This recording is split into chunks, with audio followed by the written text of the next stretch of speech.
That is my husband. His first term.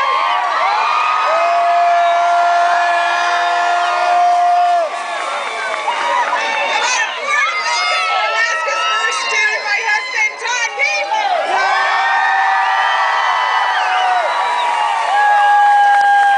And thank you to your good governor for being here also.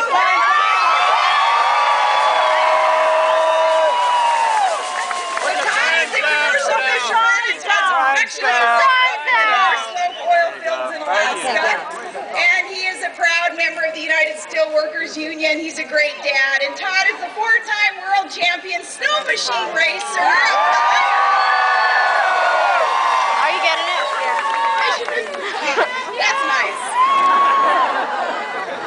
Florida, you are so welcoming and so patriotic, and I know that we have the patriots here in this crowd. Those of you who have served our nation in uniform in the past or today, raise your hand. We're going to thank you guys.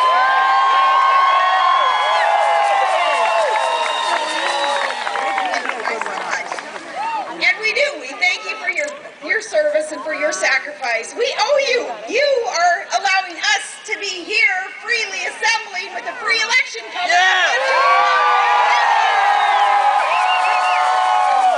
Are you getting it with his arm? So we are just 3 days away from the election, and the time for choosing is near. Florida, are you ready to help carry your state?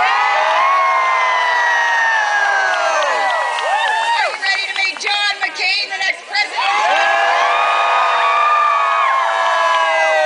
Cheaters for McCain. That is nice. Are you ready to send us to Washington to shake things up for all time? See, our country is facing tough times right now, and now more than ever, we need someone tough as president. We need someone with the experience and the courage and the good judgment and the truthfulness who has a free and a fair and a bold plan to take our country in a new direction, a better direction. That is John McCain. And as the time for choosing arrives, the choice could not be clearer. Only John has the wisdom and the experience to get our economy back on the right track. Because he has a pro-private sector, pro-growth agenda to put our government back on your side. Our economic plan will help our families keep their homes and will clean up the corruption and the greed on Wall Street that brought us the housing crisis.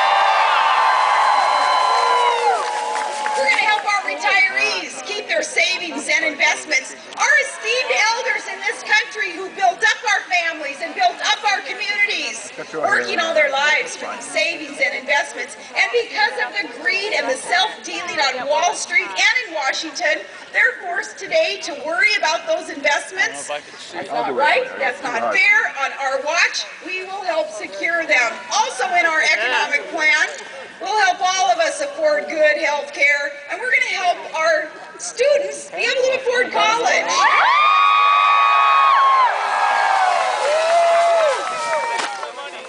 John McCain, too, he has the guts to confront the $10 trillion federal debt that federal government has run up.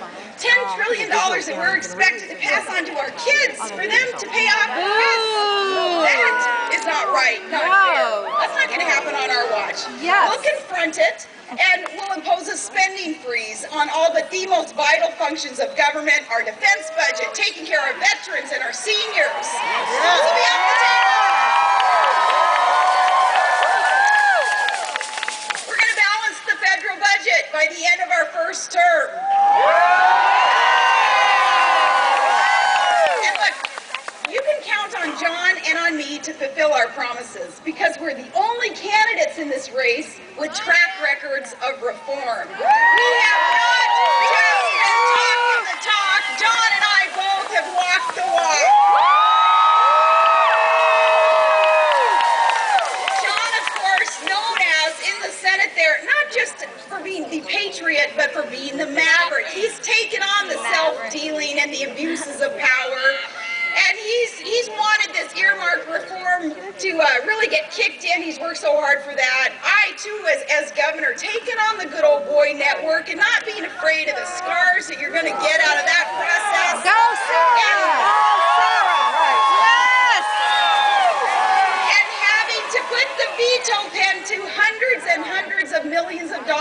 wasteful spending, those type of things that John McCain and I having a record to prove to you our commitment to reform. What has Barack Obama's commitment to reform ever shown you?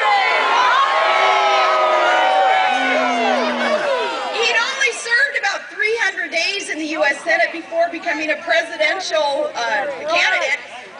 His record does not prove reform, but we are going to talk a little bit about his record. First, though, John and I, our commitment is to lower your income taxes. And we will double the child tax deduction for every family.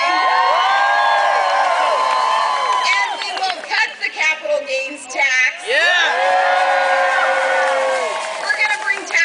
To every American and to every business. John McCain and I see we have a very basic, fundamental disagreement with our opponents on this issue of taxes.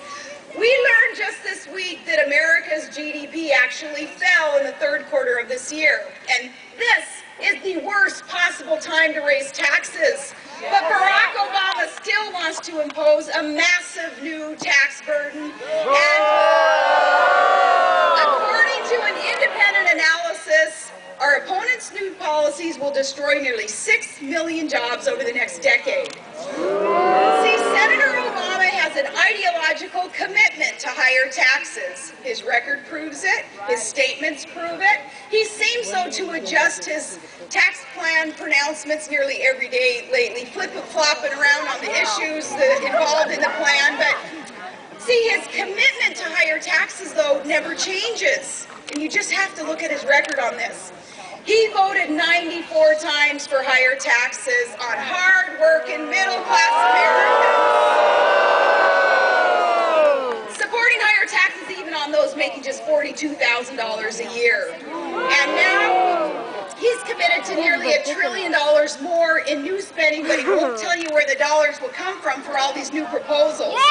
Now, 94 times he's had the opportunity to be on our side, and instead, 94 times saying nope, he'll side with bigger, growing government, taking more from you and from our small businesses. You can either do the math or just go with your gut, and either way, you draw the same conclusion. Barack Obama is for bigger government, and he will raise your taxes. Now, this whole tax plan of his, this whole thing it's so phony. It's starting to unravel now, and I'm so thankful that the light is being shown on his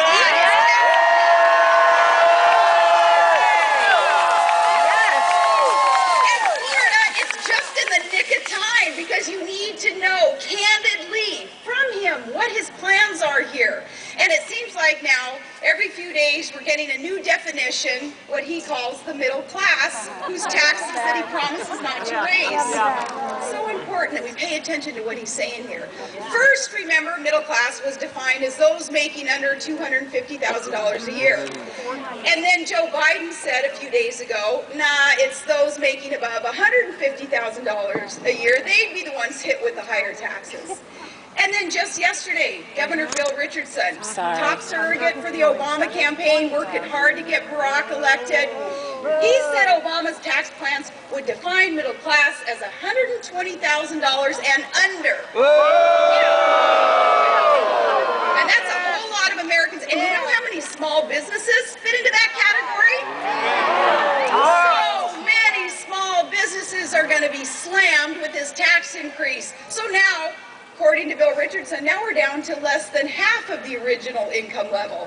And just give it a little more time, and Barack Obama will be back to raise taxes on folks earning $42,000 a year, as he already supported. So Obama calls this, of course, his idea of spreading the wealth. And Joe Biden calls higher taxes patriotic.